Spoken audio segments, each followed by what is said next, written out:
All right, folks. So we have reached what I consider to be a very interesting topic, and that is why gay ships happen. Yep.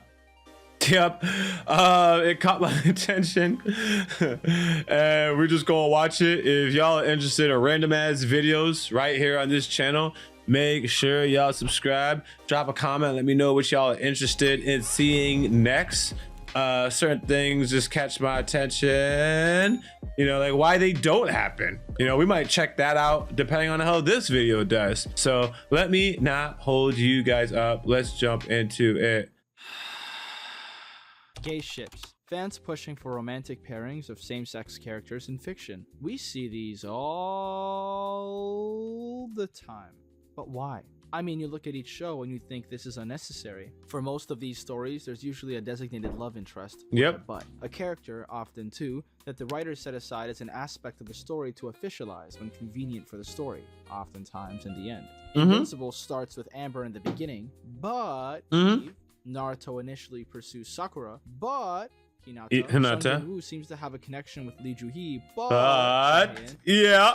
In almost every case where fans have pushed for a gay ship to become canon, there's already a hinted at straight heterosexual ship right there that writers are setting up. You can already hear it. At this point, you guys are either yelling some gamer words at your screen after seeing the title and thumbnail, and the sound of my voice is just fading in and out. Now you feel Yo, I relate to that so hard, buddy. Comment away in your slur-fueled haze. Or you're following me rationally, thinking, Portal, of course there's always going to be gay ships because there's gays who want to see themselves represented in media. And to that I say, fair point. But is that the whole story? I see more oftentimes non-gay men pushing for male characters to get together in fiction than I see gay men do so. Think of all the straight women that push for Destiel to be canon in Supernatural, the shipping of Dean and Castiel, or for Jason Victor to be canon as a ship in Arcane. I think it happens often enough that summing this up to simple representation isn't telling the whole story. Most of the time, often in shonen anime, a common complaint will be that relationship drama or romance tends to detract from the action or core storyline, which fans... Those are boys, man. Yo, man, if you watch an anime and you don't want romance because it's taken away from the action, like you're kind of immature, man. That's just my opinion. I think you're emotionally immature. And I say that as a person who used to be emotionally immature. And let me tell you guys something, man. In my opinion, the reason why you don't like it is because you cannot connect with it very well. You just can't. And if you did have the ability to connect with it, it would enhance your ability to connect with your love interests. And you'd have a better, in my opinion, I think you'd have a more meaningful relationship. And I shouldn't even use the word meaningful. You can reach depths that you haven't reached before. It's not about being better or any of that stuff, because it's not to say my relationship is better than yours or yours is better than mine. But when you can reach multiple aspects of your personality or of your emotions that you haven't been able to before, you can experience things in a way that you haven't before. And that is very rewarding. The same applies for me personally. If you guys watch, I don't cry very easily, and I don't know how to be a person that feels or empathizes, but apparently, shout out to my homie Joe Fresh Anime, it's like therapeutic. Like, it kind of feels good to just cry it out. I haven't had that feeling. Yes, I have cried, but I haven't experienced the bliss that comes with crying that other people describe. And it's like, I want in, man. I'm trying to experience that. How do I get in without anything crazy happening in my life? Came to the story for example, Invincible is mainly... That's fair. His very next line is what I came to this story for. I get it. I didn't come for romance, I came for action. Interesting for the Viltrumite conflict, and after hearing Anissa mention Conquest's potential arrival, you spend every rooftop conversation between Eve and Mark counting down the seconds until his arrival. In Naruto, you want to see the development of the conflict between the Leaf and Sasuke, or the Leaf and the Akatsuki. So seeing Sakura confess to Naruto to pull him away from going after Sasuke literally serves as an obstacle between fans and wanting to see the main plot unfold. Despite my ranting, I agree with him. Yes, that is legit feelings, guys. Them rolling their eyes. Oftentimes, with male main characters, their designated female love interest serves as a step away from the action the MC often finds himself dealing with. Think Mark Grayson and Amber, Spider-Man and Gwen, Superman and Lois Lane, or Naruto and Sakura. Oftentimes, the love interest serves as a core motivation and exploitable weakness of the MC because they're more of a mortal. And even when they aren't, the power crawl in the series will usually have the MC leave the love interest behind as the stakes of the show rise higher and higher, eventually leading to a point where the protagonist and their villains are so powerful that whatever abilities the love interests have are rendered obsolete in comparison. And as such, they lack the agency to directly affect the challenges of the MC, and are relegated to cheer them on or serve as a source of emotional drama to heighten the challenges our MC deals with. Yes, that was very good explanation, my god. Mental focus on the main conflict and frustrating the viewer, or to be a casualty of the main conflict that ends up firing up the motivations of the MC, which, by the way, is so common that there's literally a term for it: fridging. When we write our protagonist's love interests to be passive actors within the world, low agency, and weak, however, fridging makes sense. After all, you can only annoy your audience with filler scenes for so long until you either let the love interest fade into irrelevance and be forgotten by the story, or maximize fully and get the bang for your buck by killing them off brutally to make your MC suffer into a new, bloodlusted state of power, where the audience gets excited to see them wield their abilities in a way that steps out of their previously defined moral code. Bring, bring, bring, bring, bring, bring. Dang. You haven't answered the damn I actually question. Why felt do that gay ships vibration. happen? Ah, right. Damn, that's well written. I was like, yo, what? Yeah, I guess I forgot. Right. I actually enjoyed the tangents that we took to get here. Gay ships happen because they solve this problem. After all, if an audience would only find the designated love interest compelling once they've been fridged to motivate that power fantasy climax, the love interest fails to be interesting beyond their use as a plot device.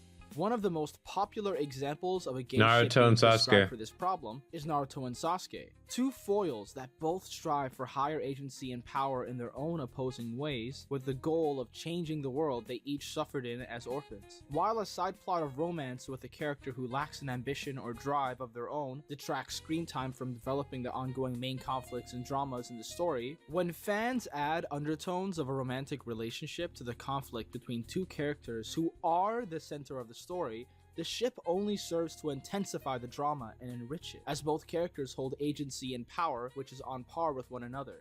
And as such, their possible relationship is that much more interesting because we aren't being dragged through the boredom of pretending a romantic connection that takes away from the plot is important. We're watching two active forces within a fictional world, two characters, interesting and worthy of their own fleshed out stories, intersect and clash in a way that makes for truly compelling drama. The important aspect here isn't that the ship is gay. I mean, it'll happen more often if you write flat, one-note, or unlikable female characters in your stories. Yo, is he trying to talk? Is he trying to tell us that Sakura is an unlikable, flat character? More often if you write flat, one-note, or unlikable Damn, Sakura! in your stories, where the protagonist/antagonist guys are usually where the viewers insert themselves and can actually empathize with their actions and motivations. True. The important part is agency. If you think Agency. I'm just here to push an agenda, take a look here. In Arcane, one of the most compelling and riveting relationships we see presented is that between Jinx, an undercity terrorist struggling through her own grapples with trauma, and Ekko, an undercity revolutionary who also struggles with his own past trauma. These two very competent characters are incredibly influential forces for change in affecting the plot, and at the same time, they also exist as different answers to the oppression of the Undercity by Piltover. This guy is brilliant, by the way. That is a brilliant script. Differing approaches, beliefs, and conflict being undertoned by an attraction and care for each other enriches that main plot instead of feeling like a distraction from it. Jinx and Ekko's ship, Time Bomb, works as a narrative theme for this reason. The relationship between them isn't just compelling as motivation after one of their deaths, and it certainly isn't annoying the audience. After all, the millions of people who are praying and hoping to see more of their interactions in deleted scenes in the Season 2 music video go to illustrate my point further. Their relationship serves to pay itself off as a compelling aspect of the story in their every interaction, whether they're fighting, making up, or working together for a shared goal. And that's really the key. That is dope, by the way. That is dope. It's not that people ship characters just because of the same gender or just because they want to see more representation in media.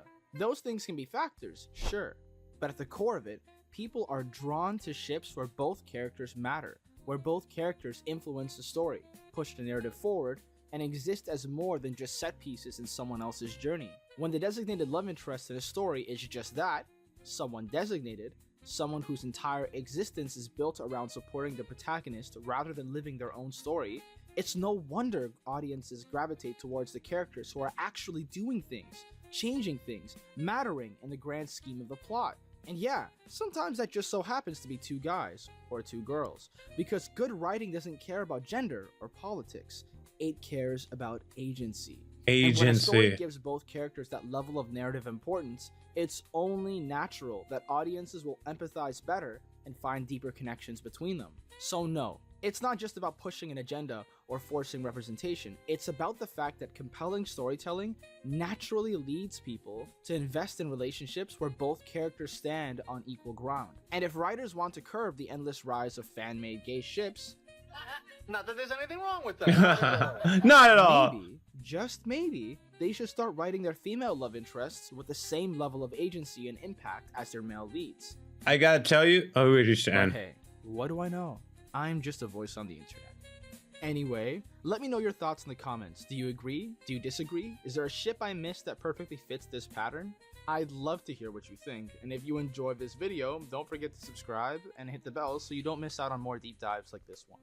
That's why, in my opinion, in the K-dramas that I've seen, and I know that I'm probably going to lose you guys when I mention K-dramas, but don't leave. They do a fantastic job at this agency, because what they'll do is the male and female will have characteristics that the other one doesn't. If he is a rich CEO, then he will lack sufficient help and his feelings are going to be underdeveloped, and or he has a trauma. So rich CEO meets girl who is highly intelligent and understands his emotions and can protect him, and she provides the CEO with someone that the CEO can protect and feel safe around, and then learn to become himself. But the CEO may lack understanding. Let's just say he's been born rich, he was born into a wealthy family, doesn't know how to connect with regular people. So when his company is failing, his love interest, who grew up on the streets, is going to know how to connect with the average person.